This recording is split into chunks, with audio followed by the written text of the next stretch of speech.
এই যে আমি রিক্সায় বৈষম্য ছাত্র আন্দোলনে এই রিক্সাওয়ালা মামারাও গুরুত্বপূর্ণ ভূমিকা পালন করেছিল। শহীদদের স্মরণ সভায় 5 কোটি টাকার যে বাজেট ঘোষণা করা হয়েছে, এই বাজেটের সম্পূর্ণ বিরোধী। ছাত্র জনতা এই বাজেট প্রত্যাশা করে না। যেখানে 1 মাস পেরিয়ে গিয়েও এখন পর্যন্ত শহীদদের সঠিক তালিকা এবং যারা অসুস্থ হয়েছে তাদের তালিকা এখন পর্যন্ত প্রকাশ করতে পারেনি এই সরকার।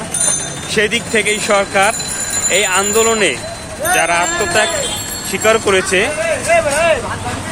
তাদের সাথে চরম পরিমাণে ব্যর্থতার পরিচয় দিয়েছে। যেখানে প্রথমে উচিত ছিল এই সরকার ক্ষমতায় যাবার সাথে সাথেই যারা আহত হয়েছে, নিহত হয়েছে তাদের সঠিক তালিকা প্রণয়ন করে আহতদের সরকারি ব্যবস্থাপনায় চিকিৎসার সম্পূর্ণ ভার গ্রহণ করা।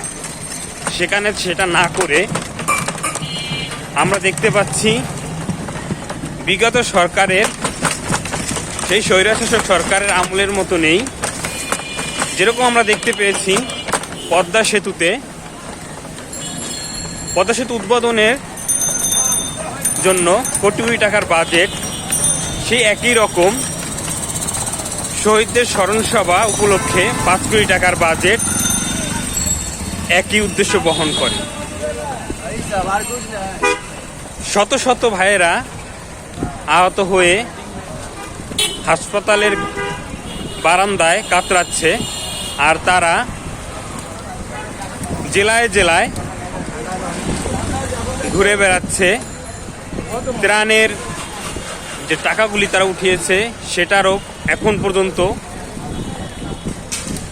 একটি হিসাব তারা দেয়নি, অথচ যে হিসাবটা তাদের সহযোগ দেওয়া উচিত ছিল।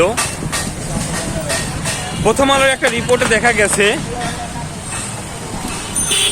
এই বৈষম্য ছাত্র আন্দোলনে যারা আহত হয়েছে তাদের মধ্যে প্রায় 600 জন মানুষ, ছাত্র জনতা, চোখে বুলেট লেগে প্রায় অন্ধত্বের সম্মুখীন হচ্ছে।